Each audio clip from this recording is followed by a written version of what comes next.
Hi friends, టేస్టీగా పుదీనా rice తయారు చేసుకుందాం. ముందుగా ఒక గ్లాస్ బియ్యాన్ని శుభ్రంగా వాష్ చేసుకొని పక్కన నానబెట్టుకోవాలి.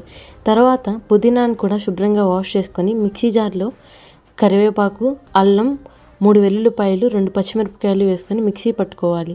తర్వాత కుక్కర్లో ఆయిల్ వేసుకొని ఫ్రైడ్ ఆనియన్స్ వేయించుకున్న తర్వాత 1 స్పూన్ నెయ్యిని వేసి చెక్క, లవంగం, బిర్యానీ ఆకు, ఉల్లిపాయలు, ఒక చిన్న టమాటా పేస్ట్, తగినంత ఉప్పుని వేసుకొని మగ్గించుకోవాలి.